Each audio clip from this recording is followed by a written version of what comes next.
Hey guys, J77 here doing another flashback review, and the movie I'm going to be talking about is Home Alone, starring Macaulay Culkin. This film, I gotta tell you, is a little bit unique for the following reasons. One, this is a sleeper mega blockbuster hit, and two, this film was released in November but didn't really start to phase out of theaters until mid to late April. This film was basically dominating the top spot for almost 11 weeks, and this film pretty much have become one of the new holiday classics at that time.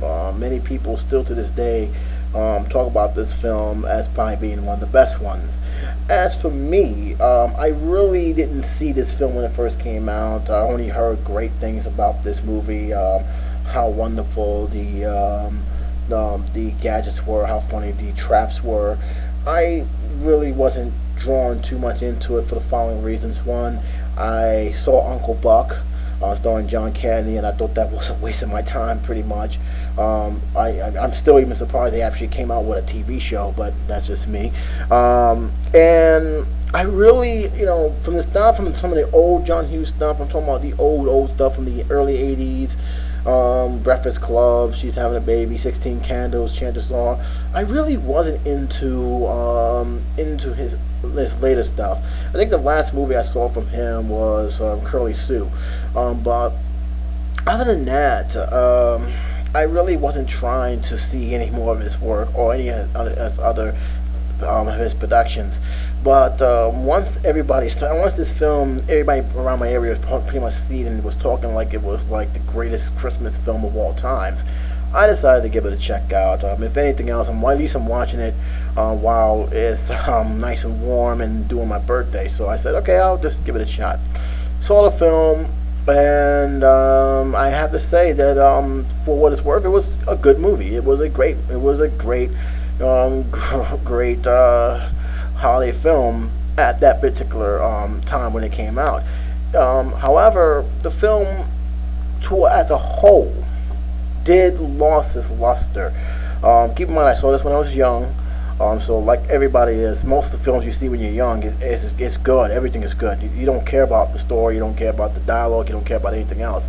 But when you get older and when you start seeing the film more and more, or in my case, analyzing films more and more, you start to see that there are some things that just don't add up to other things that really didn't make sense to the movie. Now, I've seen this film recently. Does it still hold up to this day? As a fun popcorn film, yeah, it does. I mean, the gadgets, the traps that he was pulling was great. The pranks he was doing was wonderful. The story still pretty much a memorable story. He being the most, pretty much a kid who's being ignored by his family or picked on by his older brother, and basically just looked at a person who's ruined Christmas, said some harsh things to his mother before being forced to sleep in the attic, which pretty much set up the tone of the film, because the power went out, and they went up rushing out of the door because they was going to be running late for the plane to wherever the hell they had to go. I don't remember where they was going, but they end up taking the plane. They end up rushing out the house, and in doing so, they didn't really do a thorough job of checking to see if everybody was out of the house. That came back to haunt them when they realized that while they was in the middle of the mid-flight, that they left Kevin McCosker, Macaulay Culkin's character, home, still sleeping in the attic. He found out that he was alone when he woke up, basically, eating some cereal, and realized there was nobody else there. The house was very, very quiet. And he's having fun. He's enjoying himself. He's, at first he's like, very happy because he pretty much he thought his wish came true. I made my mom and dad disappeared, and that pretty much, he was happy, he was enjoying himself. He was enjoying the freedom right up to the point where he saw a gangster film, and that pretty much shook him into reality and said, oh my God, I'm alone, there's no one to protect me. Pretty much he has to grow up quick, and pretty much become the bread of the house, if you like to call it. Basically, learning to shop and everything else. And they actually show how he adapted himself, conquered his fears, which was okay, which was pretty good. But unfortunately, that he was also distracted by another threat, which was Harry and Marv, which was played by Joe Pesci and Daniel Stern. They pretty much scoped the house from the beginning. They was dressed up as cops, and well, Joe Pesci was dressed up as cops, scoping on the house, and their plan was to rob every house in that one block area, including Kevin's house.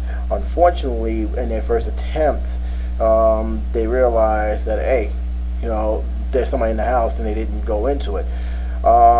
Second attempt, they thought there was a party going on, where it was really Kevin, pretending there's a party using cardboard cutouts of people moving in around the area.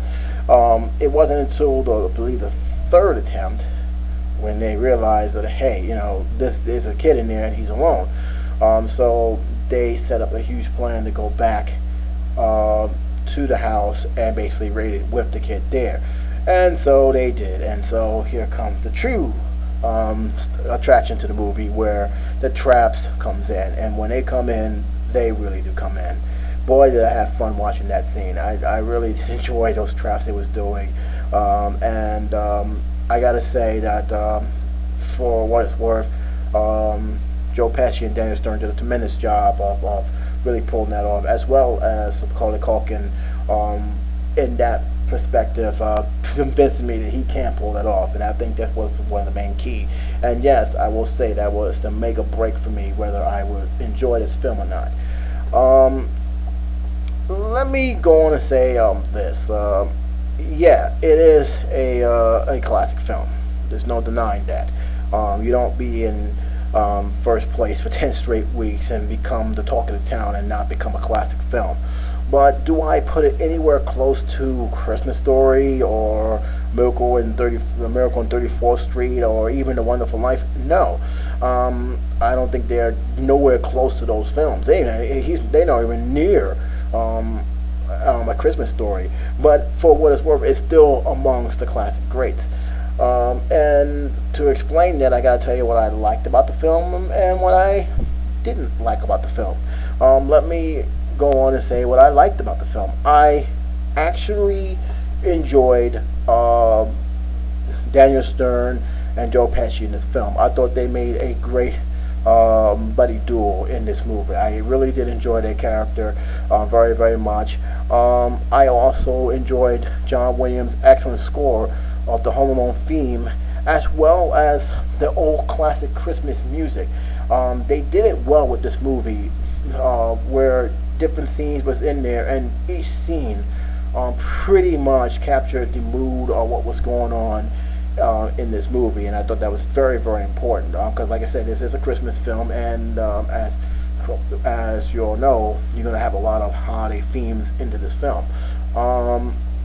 The pacing was good. It was not great, but it was good. It didn't drag too long. It got to the point, and we basically got what I felt was a good steady along. If this film had dragged, like a lot of holiday films do tend to do sometimes, it probably would have been more of a disappointment than a thrill to watch.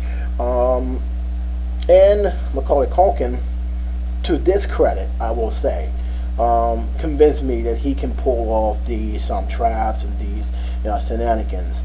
I really did like what he did for what it's worth. And I say that because he's also in the stuff I didn't like. I'm just going to go out there. I don't consider Macaulay Culkin to be a good actor at all in any of the films that I've seen him play. Thought he was okay in Uncle Buck, and I think Uncle Buck was really where he got his notoriety. And Home Alone just took off this catapulted his career. But in all fairness, I never really liked his acting. There's only one film I thought he did good in terms of acting wise that I thought he really played well, and that was The Good Son. But other than that, I really wasn't too keen on his acting at all. And that's largely because they have him doing stuff that I'm like, okay, that's annoying. Stop that. It's not annoying. But when he did became this daring, guy who's pulling off all these, booby traps and making all these pranks. That's when he became less annoying. But his acting overall, I did not like at all. Another thing I didn't like is the other story, the story behind the story, which was pretty much useless in my opinion. And when I talk about that is the next door neighbor, the mysterious next door neighbor. They played that at least twice in this film, and I wasn't scared of this guy. I knew there was something going to happen. Something's going to be revealed about this guy. He's not a bad person, and I've seen that already. So it was an annoyance more than a help for this movie. And when Macaulay Culkin's giving him advice about, talking to his son who I haven't spoken to in years, I wasn't buying into that. I thought it was really forced, and I really wasn't feeling the antics of that whole conversation. I wanted to get to the booby traps. I wanted him to trick these robbers. I know he played an important part later on down the road, but I just didn't. To me, you could have just left that whole thing out completely. But unfortunately, they needed something. They needed padding, and to what it's worth, he did play the big part in the end. But other than that, I really hate it. I really felt that was unnecessary. Now, let me get to something that's very important, and that is the fact that the mother was trying to get back to her son.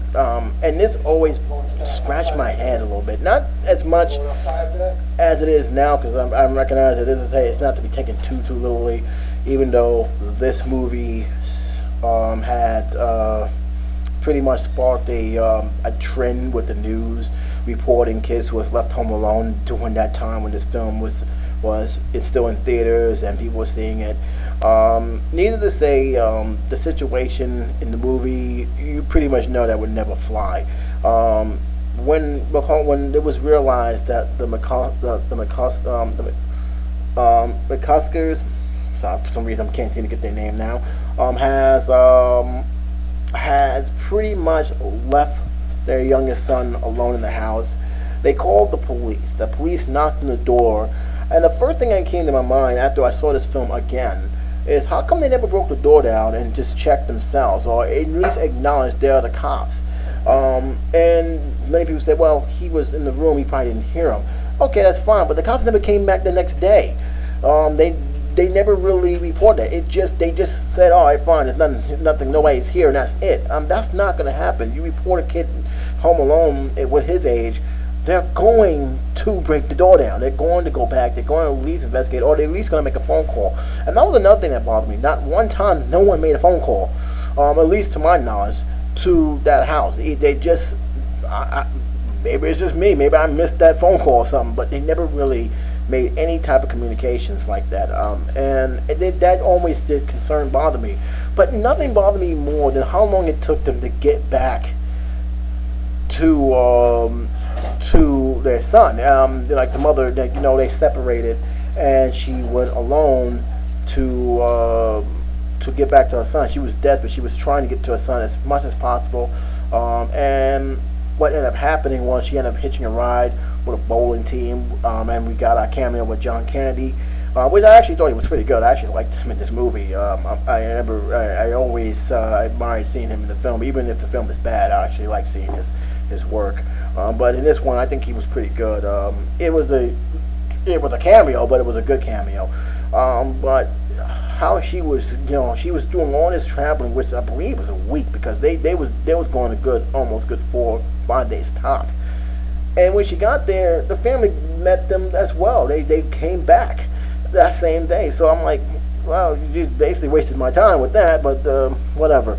But I always felt that was a little bit unconvincing. I think but again, this is a movie that needed to drag, and if they would have done that, this film would have probably been 20 minutes long. So it's one of those things that really did bother me. One of those things that is very mild compared to the other stuff I didn't like, which I have basically met before. I mean, this film is basically, it has a strength, and its strength is solely on the traps. This is basically what it is. This is what made this film. And to be honest, if you ask anybody else, if you tell them what happened in between the mother's determination to get back to her son, to the mysterious neighbors, they're not going to mention too much about it. This film, people will talk about how they used the movie, the old black and white film, to trick the pizza guy and to trick Marv. They're going to talk about all the hijinks they used to outsmart the bandits from, from him pretending that there was people was in the house when all there was cardboard cutouts, to the grand poobah of all traps, which he cleverly did. They're not going to talk about Macaulay Culkin's acting. They're not going to talk about anything else in the film other than what I just mentioned, which that's fine. In many ways, it's a good thing. If they try to get too serious, I think this film would have probably not been interesting. But this is what the film is. So, do I think it's a great holiday film? No, I don't think it's a great holiday film. But for what it's worth, it's still a fun film. If you want to kill time, put that on a DVD and just watch it and enjoy yourself. It's definitely good to share it with your family members. That's definitely for sure. This is one of those films that you'll grow up. You said this is what we watched when we was little. Here, you may enjoy it as well, and you'd be surprised. They may actually enjoy it just as much, if not more, than what we used to when we used to watch it when we was little. Yeah, it definitely deserves to be a classic, but do I consider it a great classic? Not really.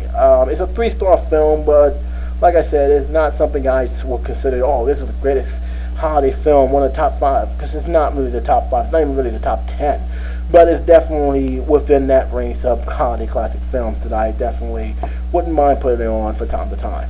So that's my review on it. This is J77 saying take care. I still have at least 2 more holiday films, Home Alone 2, and the one film I'm going to be talking about that is definitely dear to my family's heart. So until then, this is J77 signing off.